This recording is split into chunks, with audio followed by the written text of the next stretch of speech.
everybody. It's about 7:49 p.m. here, Eastern Time in the United States.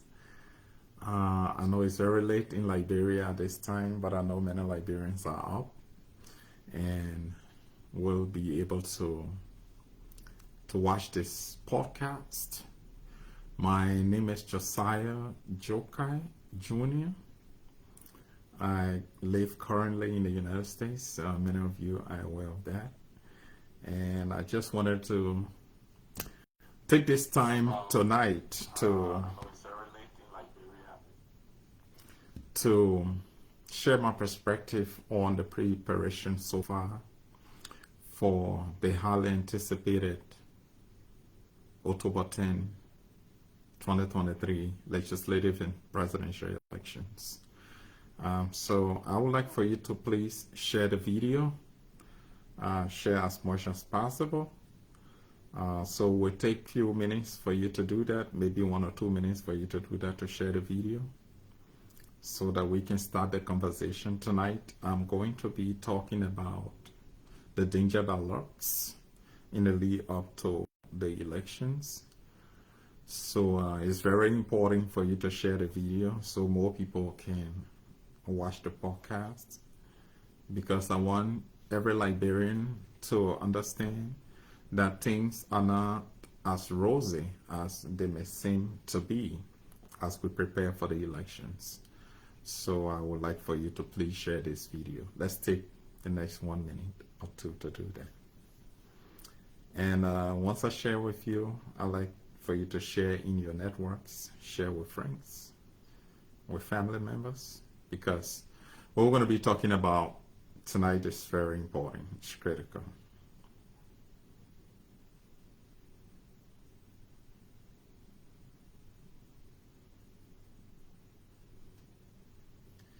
Okay, so I've just shared with quite a few people, and I'm sure more people will be coming on to follow us.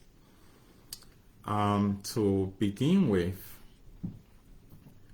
October 10 polls will provide a great opportunity for us to put our country on the trajectory of sustainable peace, national recovery and development. I'm saying recovery because we have not been able to recover completely since the 14 years of civil war, a brutal civil war. So we are still recovering. We stay in a state of recovery and looking forward to sustainable development. And that is only possible when we have the leadership in place to lead our process. But for the last 6 years, it's been an unfortunate situation to have instituted the kind of leadership we instituted in 2017. So tonight, I want to add my voice to those of many well-meaning Liberians and foreigners who have interest in the forward march of our country, in the democratic stability of our country. As we all know, we has the constitutional right to be re-elected, and so he's participating in the election. As a matter of fact, today, the 7th, they were able to launch their campaign.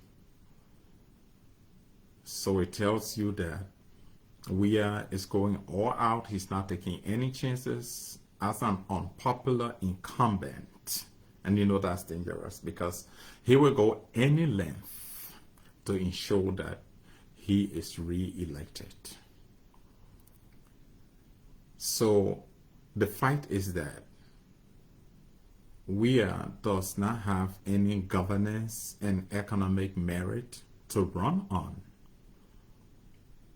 His government has failed miserably. Security failure, economic failure, job creation failure, Even the very Bali Island they talk about developing, transforming into a positive habitat, into a city, the coastal highway they mentioned, everything is a fiasco. Today, Liberians are languishing in poverty across the country. No county is exempted. When you talk to Liberians, even you do video calls, you see some of your friends that you left in the country 6 years ago, you look at their current physical appearance. You feel too bad. Many of them, I know there are some Liberians, very few Liberians who have who have jobs with private entities or with some of the United Nations international organizations who are doing very well. But the vast majority of our people are living in difficult circumstances. So the only opportunity we have is the coming election to change that situation. And George Weah is an incumbent. He has amassed wealth. They have the financial and material resources to go all out to do whatever they can to ensure that George Weah succeeds himself. They're not going to take any chances. And the reason is simple. I just said to you that George Weah has no governance or economic merit to run on. So the only option is Ellen's 2017 playbook to do an illicit back channel arrangements that will help him to succeed himself. And somebody will ask why people keep saying Ellen, Ellen. The thing is very simple. Ellen and her cronies continue to enjoy freedom during this George Weah regime because it was a quid pro quo arrangement. I support you to get elected and then you protect me, my children, and my cronies. And it's working very well. Ellen does not have any legal headaches. Her cronies don't have any legal headaches. Her family members don't have any legal headaches. Many of the audit reports that we have, they are all hooked by those reports. They need to be prosecuted accordingly. But that didn't work, and it's not going to work again even if we are re-elected, because he has that commitment to Ellen as his benefactor. So you can see why re-electing George Weah is very important to Ellen. Yeah, Ellen doesn't seek any support for a Cummings presidency. No, Cummings was just used in the process. And the person who was the instrument who made that to happen was Musa Belede. He was hired and he delivered, by the arrangement with Ellen. So this race is a two-horse race. It's a two-horse strike. It's the Unity Party, Joseph Boakai, and George Weah at the end of the day. A lot of important people in the race. Cummings is an intelligent person. Tiawan Goglo, another very good leader. But our voting tradition in the country is not going to have Liberians voting for them in a way that they will be projected, as major competitors in the election. That's just simple to understand. Joseph Boakai has a huge political capital. He's been in a political landscape for a very long time in leadership. He's engaged with people at every level of our society. It is still there. He's respected by many of them. So he's a fighter. And besides that, his decision to have Boakai-Koung as running mate, that has also greatly complemented the ticket. So it's going to be him and George Weah. The race is going to be about them. And Joseph Boakai made a very good decision. The caliber of people he put together on his campaign team are just powerful, are just phenomenal. Senator Nyomble Kanga from Grand Bassa County. She commands a lot of respect and support from her people. That is the giving. Senator Darius Dillon of Monserrato County. Very innovative, creative, smart politician. He commands a lot of respect from his people. You have Prince Moy from Bong. You have James Barney from the Southeast. And you have a couple of other outstanding Liberians, well respected in the Liberian political landscape, who will also contribute immensely in terms of support for the Boakai-Koung ticket. But I tell you this, a euphoria cannot win election. Campaign euphoria cannot win election. In 2017, Joseph Boakai did not lose the election because the Liberian people did not vote for him. No, they voted for him. The Liberian people voted for Ambassador Boakai immensely. And you and I will agree that it was quite impossible for George Weah, realistically, to win 14 counties out of the 15 counties. No, that didn't happen. The votes were stolen. As simple as that. And that's why George Weah was president. A lot went into that election. That was so wrong, so wrong. Ambassador Boakai conceded. Liberians easily forgot about that. They maintained their composure. They accepted the result. That was fine. But I'm highlighting that to let you know that that is a tradition in our country. Liberians are not known for resisting election results, even if they are fraudulent. Even politicians, political leaders, they are not. We don't have a tradition of military even attempting to take over after election because of fraudulent results. No. The tradition is always that, yes, a few people will make noise. For example, in 2017, I granted an interview to KMTV and I said Weah was not my president when he was elected.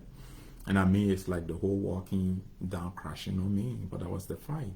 1.5 years after I even came out with my book, The Danger of Celebrating Power, the case of Liberia. It was a forecast of everything that has happened during the course of the last 6 years. That was the forecast. I saw it. I knew exactly what was going to happen because this is a guy who failed in all of his business endeavors. And you made him president of the country? That was going to be another gross failure. So those failures in the past, his business endeavors, his establishment, was just a litmus test to what he was going to do when he was entrusted with the entire country. And we all have seen it. The country is at its lowest point.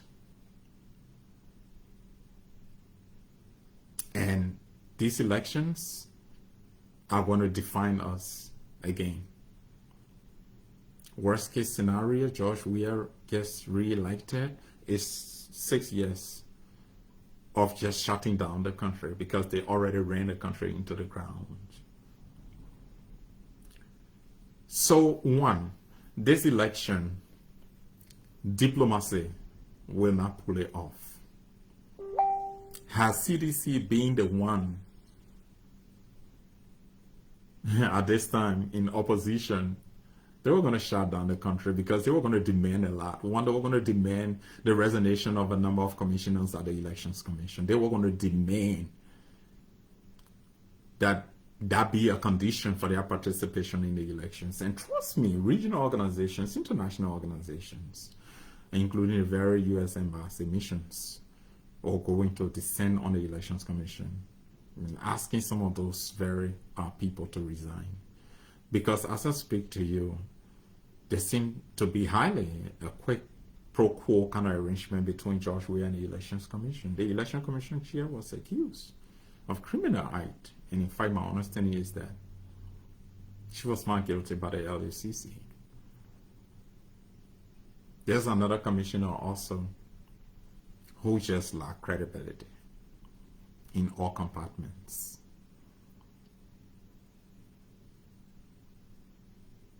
And that was enough for the CDC to further engage with them regarding the October 10th elections.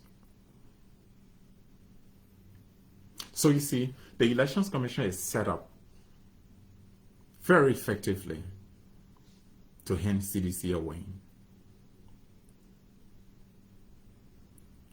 And that theory of 2017 and how Liberians react to election results, even if it reflects irregularities and fraud, was tested by the CDC. It was tested in the Jess and Ed Lofa senatorial election. They tested that theory. It worked. The Election Commission caught the numbers. It worked. It was tested in the district number 15 election. It worked. The numbers were caught. It worked. That theory has been tested.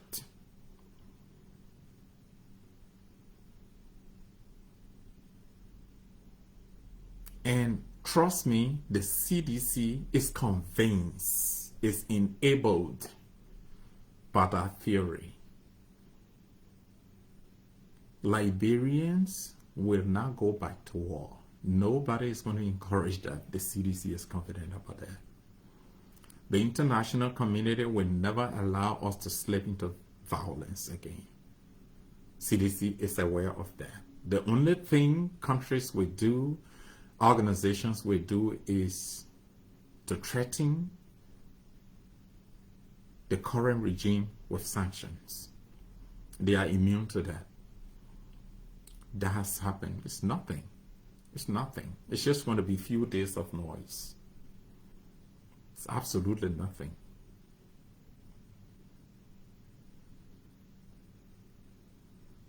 So there is nothing that scares them and that will stop them from going ahead with their plans. There's a winning scenario that the CDC came up with. I have a copy of that. How the numbers should be coded. I have shared that copy with a number of individuals, including people in the Boakai-Koung campaign. The way the numbers should be coded, I have access to that number. They've shared that with me, and I've shared them. Even their strategic plan, I have it. I have it. I've gone through it, the millions that they're investing in the elections, every component of the election. I have it. And I'm privy to some of these conversations that they've had at the highest level in their campaign. And the way the Elections Commission is being factored into those conversations. The CDC is aware that there's going to be no threat of George Weah removal even if he steals the election. They are emboldened by that. So they're not taking any chances. So the confidence that you see Weah and his cronies demonstrating is strictly because they have that winning scenario that they have determined, and that they are in good standing with the Elections Commission to make it work. It's as simple as that. This is not about any merit, because they feel in almost every compartment. Security was just horrible. Job creation non-existent.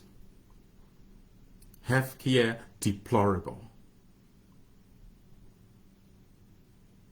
The issue about opening up new roads or even building coastal highways, that was a fiasco. Education is completely appalling. So Weah and his team know that they don't have any merits to run on. And that's the only scenario they're going to run on. So it's Ellen's playbook.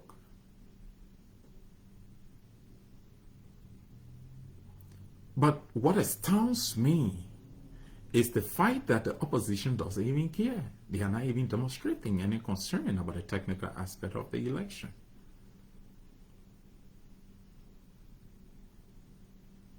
The Boakai-Koung ticket is campaigning, they're confident. Trust me, Liberians going to vote overwhelmingly. Liberians are tired.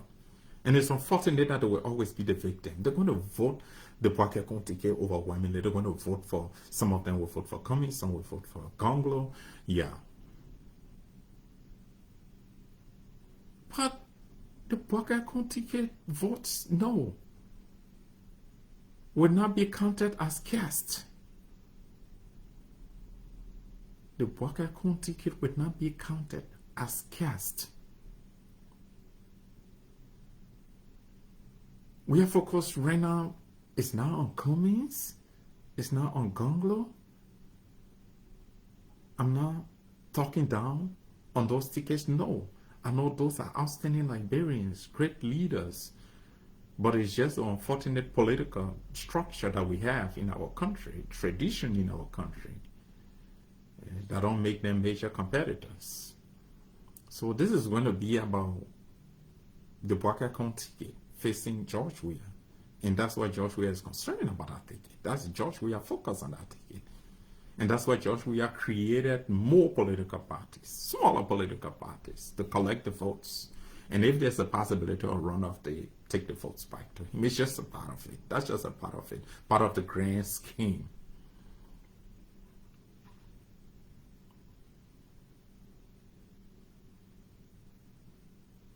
So I see Liberians are running with the statement from the Charge d'Affaires, Catherine Rodriguez of the U.S. Embassy, that they want, full access to the polling stations, and they will support domestic and international election observers. That is a tradition in any given election hearing process. When I worked for the Elections Commission under the auspices of ECOWAS, AU, and the United Nations Development Program, I went as expert to observe elections in Ghana. In fact, I went back as an expert, one of the 10 selected from West Africa, to go and investigate whether or not Ghana was ready for elections in 2012. We were there for 3 weeks.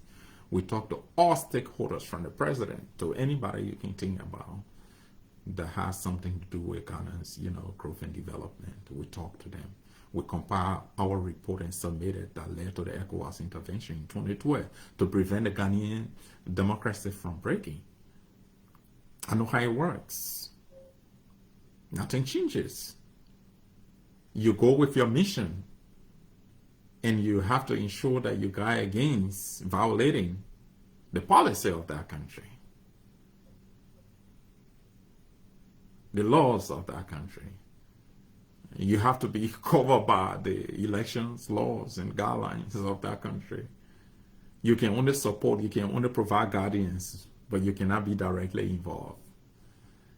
So the U.S. Embassy is not reinventing the wheel, is not changing anything. The only thing the embassy is doing is, again, to support international organizations that are interested in observing the election. They come with clear forms and everything that they have to fill out. They're not going to manipulate numbers. They're not going to change numbers. They're not going to tell you, hey, you're doing something wrong, stop it right there. No, they're not going to do that. And it doesn't make a much bigger impact. It's just a benchmark that has to be satisfied. So we have to understand that these are high-stakes chess games. They also will be involved. They will visit some of the polling centers. They've done that before. It's nothing new. Through USAID, they may also bring in some data specialists, analysts to the Elections Commission, but they will not be involved in the data manipulation process. No. They will only help to provide guardians where necessary and where the Elections Commission will accept. It is the prerogative of the Elections Commission to accept the measure of their involvement. It doesn't change anything that has happened. I've been to Nigeria on that. I've been to Ghana. I've been to Sierra Leone. I've been to Guinea, Conakry. I've been to Togo. I've been to Lomé. I've done that in both English and Anglophone and Francophone countries. In doing that. So it's not going to change anything, absolutely. It is not.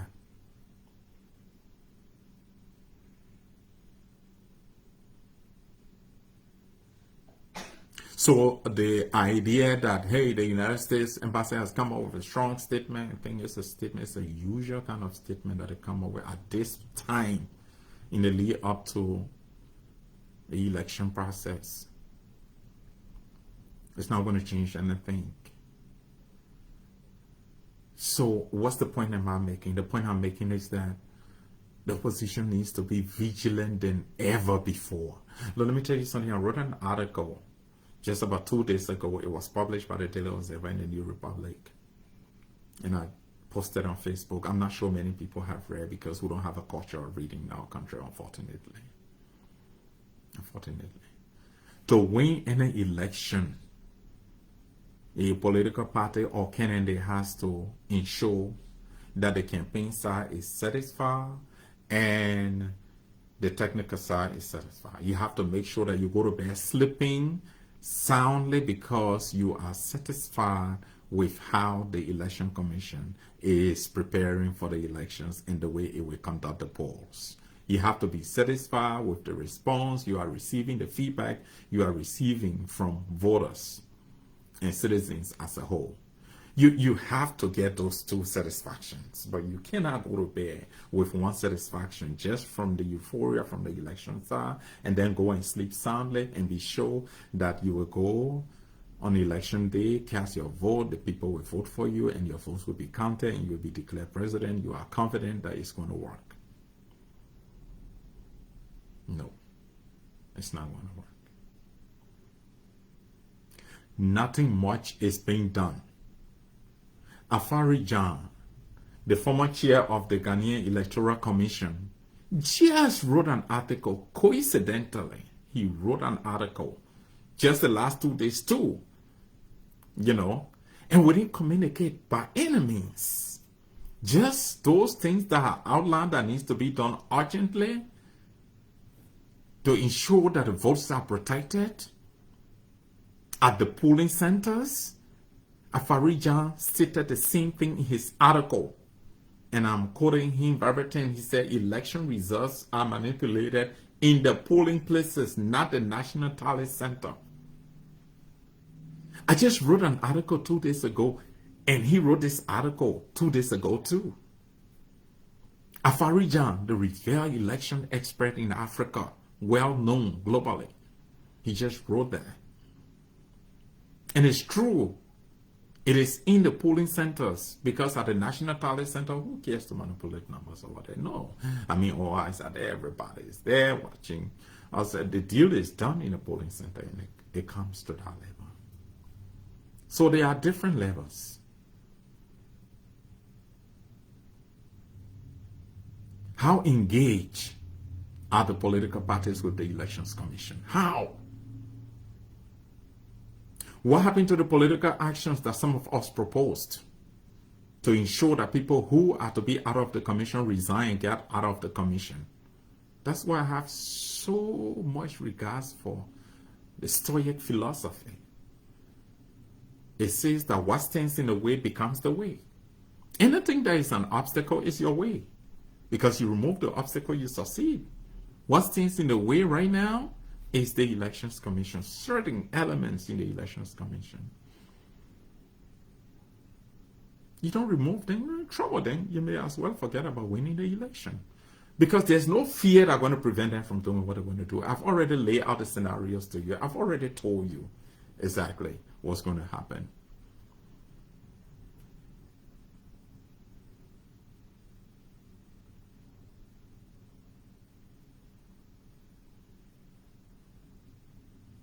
So tonight, I just decided to do this podcast to remind us that we are at a crossroads and our destiny is in our hands. It's in our hands. It's up to us to take advantage of the opportunity.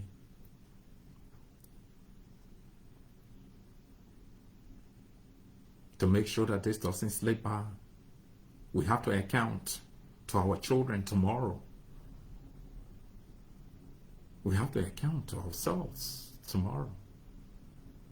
We cannot let this slip by on October 10 and then we sit and be beating ourselves and be regretting. You've had all the opportunities. We learned the lessons of 2017. Well, somebody may say, how well? Because our actions are not demonstrating that we learned the lessons very well. No. No. The campaign is going very well. Liberians are responding very well. The rescue mission philosophy is making sense. But the technical aspect to ensure that the votes are protected, no. Seems to be at zero. I don't know what mechanism is in place to hire the best poll watchers, to vet them, to ensure that the orientation is provided, that an integrated poll watching and results, parallel results transmission system is in place. A system with both components, because one doesn't work in isolation of the other. To be effective, they both work together. I don't know what mechanism is in place for that. I don't know whether or not an app is going to be used to bypass all the GSM companies in the country because it's dangerous to use them. I don't know what mechanism is being done to see if you can get an app that will work offline, since probably internet will be shut down on election day and election night. What measures are being put in place to ensure that we're not caught off guard, we're not caught unawares? I haven't seen anything done. I haven't seen any concrete demonstration by any measure to ensure our preparedness to jealously protect the votes. My concern is about protecting the votes. You think if the Boakai-Koung campaign even put out the entire population in the street, you think that's enough to give the election? No. The CDC doesn't care. The scenarios exist. The theories exist. It gave them the confidence that they can steal the election and nothing's going to happen. In short, that's what I'm saying here. They are emboldened by those theories. And trust me, no matter how election goes, Liberians don't care after they cast their votes. They wait for the results that the Election Commission announces. They maintain their composure and accept the results after a few days. Nobody's going to jump in the street because somebody cheated you. No, nobody's going to do that. Yeah, that's how we're made. That's our nature as Liberians. And the CDC is emboldened by that. CDC is emboldened by that.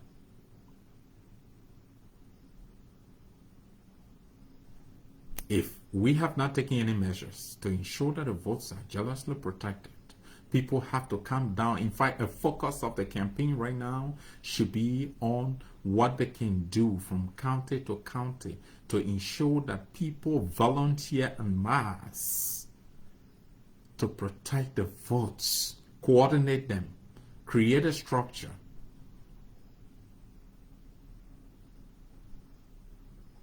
Josiah Boakai needs to go out to campaign. Koung needs to go out to campaign. But trust me, they don't need it as much as they need to concentrate on protecting the votes.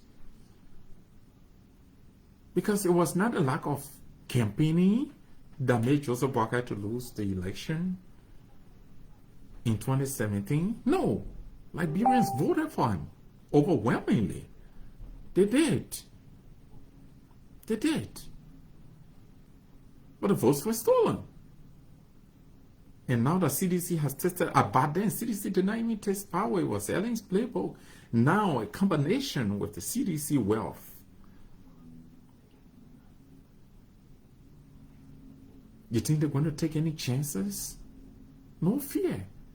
They know that threat of sanctions will come even if certain people are sanctioned. I mean, it got nothing to do with their victory. To remain in power. And then we want to take chances with that? We're killing ourselves. You want another 6 years? Another 6 years of where? In Liberia? It's like saying you want the country to shut down because no one group of people will live in Liberia. I don't even know how he calls them Weashans or what. Those are the only people you have in Liberia. It's a shame. You see that we cannot do anything? Are we handicapped? We are supposed to engage with these elections like our lives depend on it. We are supposed to do that. No diplomacy is going to win the elections. CDC has never engaged in an election with diplomacy. If this was CDC in the opposition, no. But now, the situation is different in the country. The situation is completely different in the country. CDC was going to besiege the neck, manifest, protest at the neck, and ensure the resignation of certain people. They were never going to be part of the election. No. CDC was going to insist, and they were going to be. What is wrong with us? Where is the diplomacy coming from? I was speaking with some people, some high-level campaign people. I said, we can remove these people. No, these are commissioners, nothing you can do with Joekai. I said, yes, you can do something. You're working in other countries, political action. You have to ensure, especially when you have proof that these people are up against you. So you are going against a national machinery. The Elections Commission has been weaponized against you. The media has been weaponized against you. The only little blessing you have is social media. And during the week of the elections, social media is going to be off and on. The media has been weaponized against you. You know that. The justice system has been weaponized against you. What kind of complaints involving you and the CDC or the Elections Commission will you win at the Supreme Court? Or even in any of the lower courts? What kind of case you will win? The Brandon Samukai case should teach you a lesson. But how well have you learned that lesson? How well? So the justice system weaponized against you, which is an important institution in the election hearing process. The media, which is an important sector to the election hearing process. Can you imagine that? Then the Elections Commission that manages the election is weaponized against you.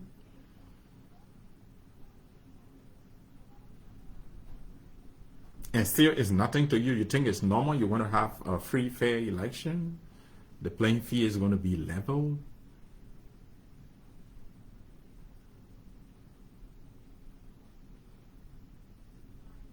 You went to a soccer match. The opposing team has the referee. You direct the referee what fouls to blow for, what not to blow for. Is that a fair umpire? And you think you got something to gain from that? It's not possible. So I hope people under the sound of my voice watching this podcast or who will watch it later will see reasons to move faster than ever before to take some immediate actions. You need to take immediate actions. You need to be robust about organizing your pool washing teams as quickly as possible, training them how to be very effective, very vigilant, to listen well, to follow up well, to capture every event.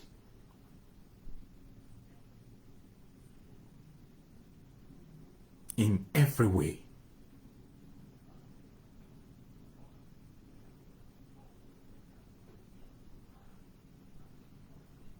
The euphoria right now will mean nothing on October 10th if we are not sure of protecting those votes.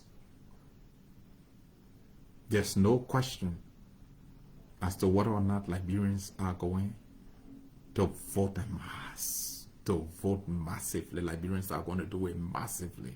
In 2017, some of the reasons that exist right now did not exist at the time. But right now, for economic reasons, you will see huge protest vote. Security failure reasons, you will see huge protest votes. Job creation failure reason, you will see huge protest votes. Appalling educational system, you will see huge protest votes. But the million-dollar question is, what is the mechanism you have in place to protect those votes?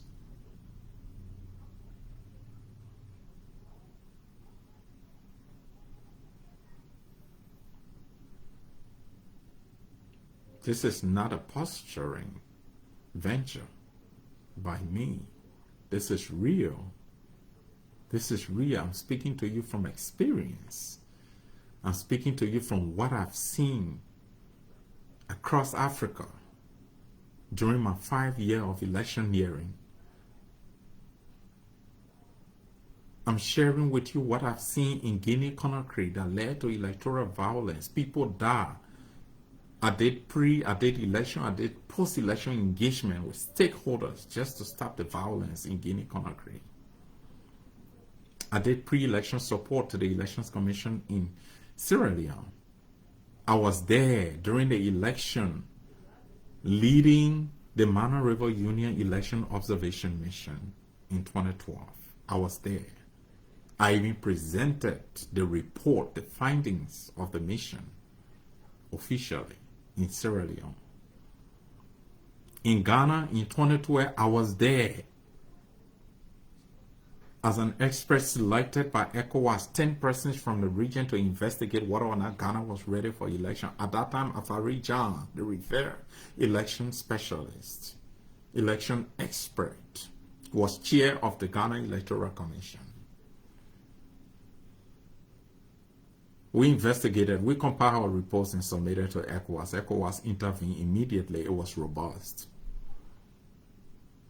because Ghana's democracy was on the edge. It was on edge. I'm speaking to you from those experiences. Nigeria, Cote d'Ivoire, I did election support, just not observation in Cote d'Ivoire. I've seen it all. I know how it plays out. It's a mind game. I know how incumbents interact and relate to election institutions, elections-related institutions, to the judiciary, to the Electoral Commission, to integrated institutions.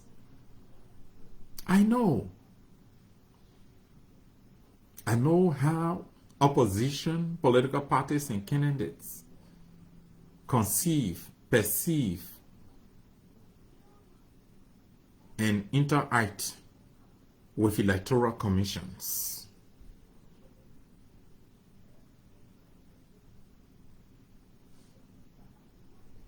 So I'm not just some kind of random person or this doomsday sayer. No.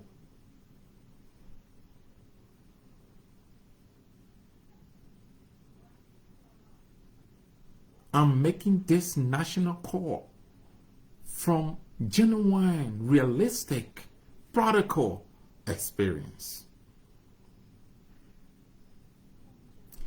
I repeat, the campaign is great. The euphoria is great. But protecting the vote,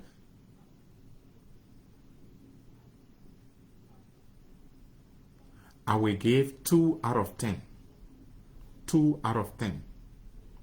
And you know what that means. I will give 2 out of 10. It's serious. Immediate action has to be taken.